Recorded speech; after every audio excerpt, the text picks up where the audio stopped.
जी, अभी गत दिवस ये लिस्ट जो आई है, इसमें जो पढ़ाई के बच्चों की शिक्षा के प्रति अच्छी जो व्यवस्था अपनी ज़िम्मेदारी समझ रहे थे, वो 3 अध्यापकों के प्रिंसिपल सहित 3 अध्यापकों के यहाँ से ट्रांसफ़र हो गया है। जो एक गाँव में लोगों की एक आक्रोश का जो माहौल बना हुआ है। अब आप देख रहे हैं सुबह से यहाँ सैकड़ों ग्रामवासी और बच्चे स्कूल के बच्चे ने ताला लगा दिया, ग्रामवासी उनके सहयोग के लिए आए हैं कि हमारे जो वर्तमान में 6 शिक्षकों के पद यहाँ रिक्त हैं।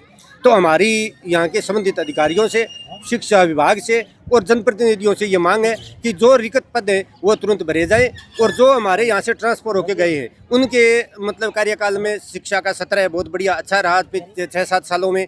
हालांकि सारे ही शिक्षक अच्छे थे, कोई बुरे नहीं थे, वर्तमान में हैं वो भी अच्छे हैं, लेकिन हमारी ये मांग है कि जो जिस सत्र वो अपनी जिम्मेदारी एक बेखूबी निभा रहे थे, जिम्मेदारी अपनी समझ के एक अपना समझ के वो जो शिक्षा का सत्र है जो इतना उन्होंने व्यवस्था बनाई है, 100% रिजल्ट हमारे स्कूल का रहता है।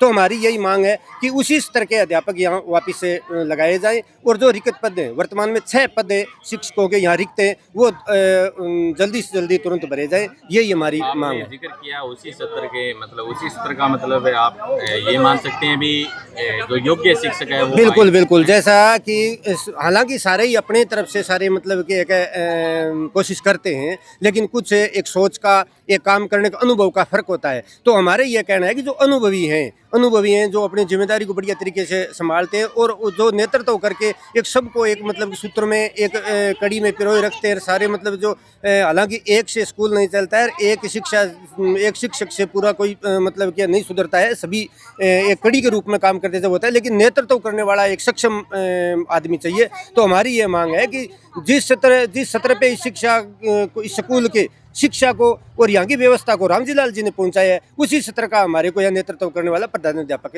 चाहिए। इसके पीछे क्या स्पेशल रीजन मान सकते हैं आप? नहीं, रीजन स्पेशल तो क्या है, हो सकता है वो स्वेच्छा से गए होंगे, या मतलब कि हो सकता है एक विभाग की प्रक्रिया है ट्रांसपोर्ट, तो उसी आधार पे किए होंगे। ना किसी गांव वालों से किसी की व्यवस्था हुई, ना कोई मतलब गांव वालों ने किसी ऐसा कोई इंटरफेयर कभी शिक्षा के अंदर या उनके जो काम था उनके अंदर कभी किया।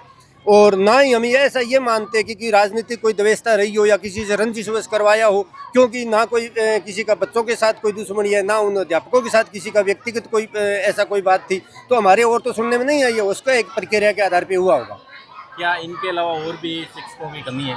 बिल्कुल कमी तो शिक्षकों में है। वर्तमान में 6 पद रिक्त हैं, यहाँ 6 पद रिक्त हैं, तो बच्चों के आगे मतलब पढ़ाई के ऊपर इसका प्रभाव तो पड़ेगा ही।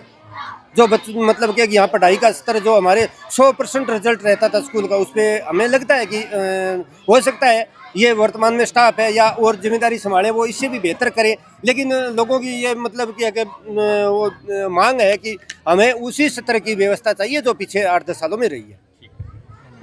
जी, ट्रांसफ़र जो है वो एक विभागीय प्रक्रिया है और कर्मचारियों का तबादला होना एक आम बात है। तो ऐसे में क्या किसी कर्मचारी को एक जगह पे रोकने के लिए ऐसे धरना प्रदर्शन उचित है? देखो, एक के लिए नहीं होता है, अभी एक ही रहे न, ये हम मानते हैं कि पूरी उम्र भर सारा एक ही नहीं रहता है, ना एक से सारी व्यवस्थाएं चलती हैं, सब मिलके जब होते हैं तभी होता है। हमारी ये मांग है कि उसी सत्र के जैसे रामजी लाल जी ने जिम्मेदारी संभाली उसी तरह हमारा स्टाफ आगे संभाले और मतलब कि यहाँ सक्षम है जो प्रधानाध्यापक है वो यहाँ का नेतृत्व करे और जो पीछे व्यवस्थाएं रही हैं वो वैसे ही सुचारू रूप से चले और शिक्षा का सत्र इससे भी बेहतर आगे रहे। हमारी ये मांग है और जो पद खाली हैं उन पदों को तुरंत भरा जाए, तभी बच्चों की शिक्षा है जो सुव्यवस्थित हो पाएगी।